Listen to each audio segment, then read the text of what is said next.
له دې نه وروسته به ارټیکل ډیر زیات درته اسانه شي. په تیر لوست کې مو د فمینین او د مسکولین ارټیکل ځینې مهمې نښې وپېژندلې. دا ویډیوګانې مو نه وي لیدلي، زموږ یوټیوب چینل ته ورشئ او دا ویډیوګانې درسره حتما وګورئ. د نن ورځې په درس کې به د نویټخال یا د خنثی ارټیکل ځینې مهمې نښې وپېژنو. هیله ده چې ویډیو راسره تر پایه وګورئ. Das په جرمني ژبه کې د خنثی یا نویټخال ارټیکل das دی. راځئ چې لومړی هغه نومونه وپېژنو چې د دوی ارټیکل همیشه نویټخال یا خنثی دی. Farben رنګونه. د رنګونو د نومونو ارټیکل همیشه نویټخال یا خنثی دی، لکه das Grün، das Gelb، das Blau او همداسې نور. Stoffe عناصر یا ماده. د کیمیاوي عناصرو د نومونو ارټیکل همیشه نویټخال یا خنثی دی، لکه das Palatin، das Silber، das Gold او همداسې نور. ګرانو لیدونکو، راځئ چې اوس ځینې نورې نښې نښانې وپېژنو چې د دې نښو په واسطه به نویټخال یا خنثی ارټیکل نور هم درته اسانه شي. لومړی هغه نومونه چې په UM باندې ختم کیږي د دوی ارټیکل همیشه نویټخال یا خنثی دی، لکه das Datum، das Zentrum، das Album، das Studium او همداسې نور.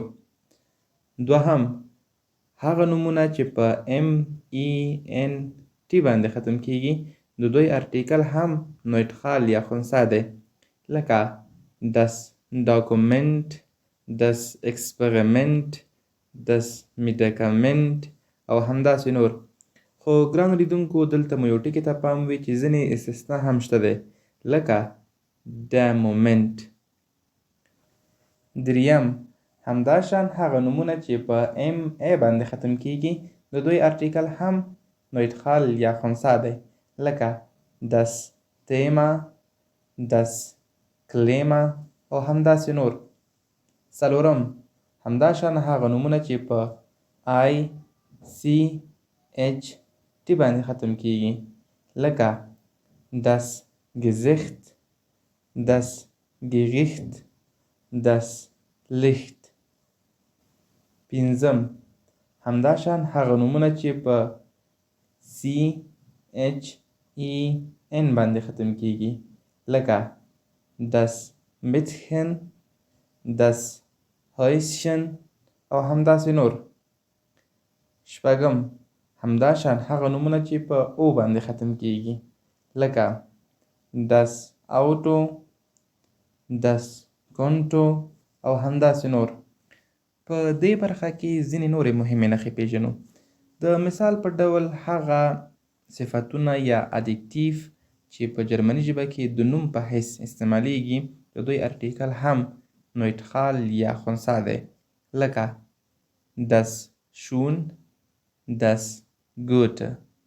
همدا شان په جرمني ژبه کې هغه فعلونه یا verb چې د نوم په حیث استعمالیږي د دوی ارټیکل هم نویټخال یا خنثی دی، لکه das Schlafen، das Lernen.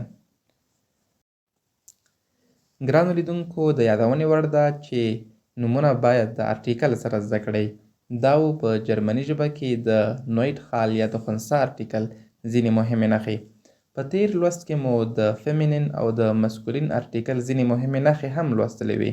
هیله ده چې یاد یې کړئ، تمرین یې کړئ او په روزمره ژوند کې ورڅخه ګټه واخلئ. ډیره زیاته مننه کوم چې تر دې دمه راسره مل وئ.